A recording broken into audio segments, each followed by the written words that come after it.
Ce que je vois en France aujourd'hui, ce sont des événements, des choses semblables à ceux que j'ai connus en Russie. Vous savez que j'ai vécu 25 ans en Russie.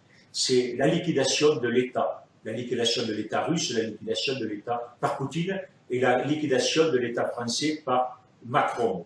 Et c'est le pillage de l'État. Et aujourd'hui, je vois un parallèle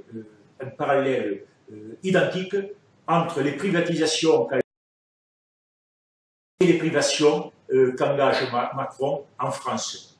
En gros, c'est les bijoux de la couronne qui ont été donnés aux oligarques, amis du pouvoir en Russie. Bon. Et j'ai assisté à cela. Et aujourd'hui, on a exactement les mêmes choses. Et le meilleur exemple, c'est les aéroports de Paris.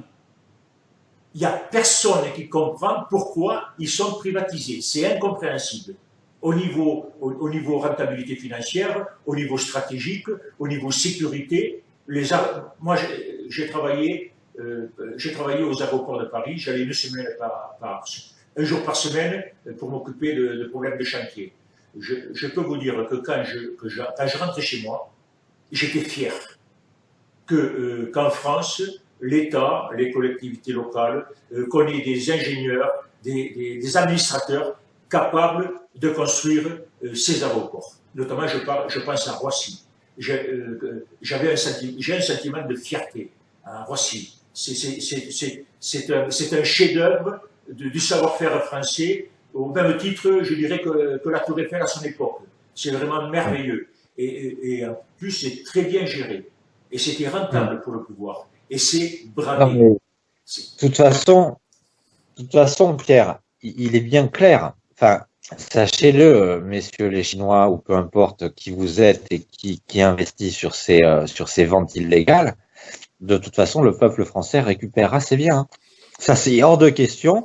Vous n'aurez pas la propriété ni des infrastructures qui sont présentes en France, ni de la France elle-même. C'est pareil pour Alstom. Hein.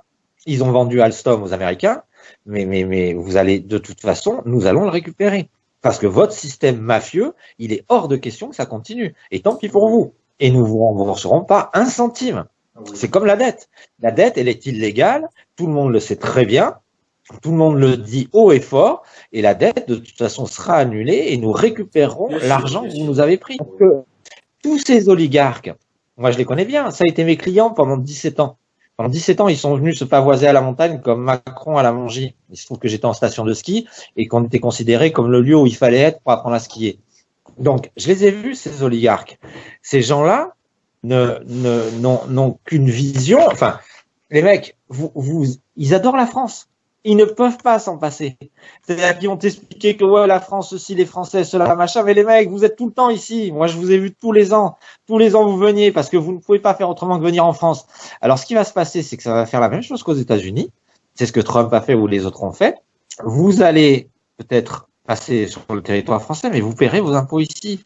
Vous allez de toute façon payer très cher. C'est pas l'ISF qu'on va remettre, c'est l'ISGF, l'impôt sur la grande fortune. C'est-à-dire que nous allons faire la même chose que ce qui est proposé par le Congrès américain et cette nouvelle élue, qui dit que les mecs qui gagnent plus de 10 millions de dollars par an, eh bien, ils doivent payer 70% sur leurs biens. Eh ben, c'est normal. Quand vous avez 10 millions de dollars par an, ça suffit largement. Alors quand les mecs disent ouais mais on va plus pouvoir aller au resto, mais vous foutez de la gueule du monde quoi. C'est-à-dire que vous êtes abominable au point que vous êtes capable de raconter des conneries que c'est comme le député de manger des pâtes. Mais mec, je vais t'expliquer comment on fait la cuisine avec beaucoup moins et tu verras que tu mangeras beaucoup mieux. Donc l'idée c'est que de toute façon nous allons tout récupérer.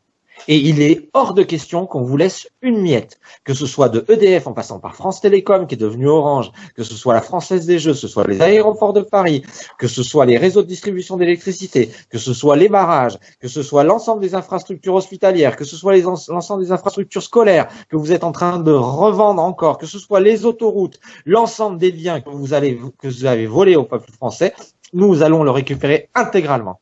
Et en plus de ça, vous allez payer derrière, parce que pour frotter votre cul en France, ou ne serait-ce que survoler l'espace aérien français, vous paierez. Sinon, vous passerez par le nord ou par le sud. Mais vous ne viendrez plus sur ce continent, et en tout cas pas par la France. Parce que ça commence à bien faire. Les mecs, vous êtes en train de nous dicter ce qu'on a à faire. Vous êtes en train de nous mettre la pression, de taper sur notre peuple, de tuer des gens, et vous croyez qu'on va vous laisser faire ad vitam aeternam, mais vous êtes fous. Jamais personne ne vous laissera faire. Alors, je sais que la malhonnêteté et le problème, c'est que ces gens-là travaillent beaucoup dans l'occulte. Ils adorent ça. Moi, je m'en souviens très bien, puisque ce soit le patron de Coca-Cola à l'époque, le patron de Mars ou le patron du Hewlett-Packard, c'était tous des ésotériques. Et les gars, ils imaginent que parce qu'ils nous mettent la pression comme ça et parce qu'ils nous amènent dans un espèce de désarroi, on va pas s'apercevoir de tout ce qui est en train de se passer autour et de toutes les conséquences qu'il peut y avoir autour. Mais messieurs, vous oubliez une chose. Ce qui sort les gens d'une situation catastrophique, même si elle est naturelle, c'est la solidarité. C'est la fraternité. Et quelque part, on peut vous remercier de ça, parce que vous avez été capable de ramener cette fraternité et cette solidarité dans le peuple français. Et le peuple français a bien compris, c'est comme ça qu'il s'en sortira. Donc, de toute façon, nous allons vous laisser vous effacer au fur et à mesure. La seule chose que nous vous disons aujourd'hui, entendez bien cela, Monsieur Bru. Entendez, je ne connais pas l'autre député, parce que c'est pas ma députée. De toute façon, j'ai pas voté pour Bru non plus, c'est pas mon député. Mais je respecte les Monsieur Bru. Monsieur le maire de Biarritz, on a pu échanger ensemble. Monsieur le maire de Bayonne, monsieur le maire de Saint-Jean-de-Luz, monsieur le maire d'Aetz et ailleurs, monsieur le maire de chaque commune. Vous allez être responsable si vous n'agissez pas maintenant. Nous vous tiendrons pour responsable. Et vous serez les seuls responsables à nos yeux devant la loi. Les seuls. Les policiers n'iront pas en prison, parce que même s'ils ont commis des actes abominables, de toute façon, ils sont manipulés. On ne sait même pas ce que vous leur mettez dans leur bouffe, tellement on se dit, mais qu'est-ce qu'ils ont là? Vous voulez droguer ou quoi? Vous voulez droguer les CRS?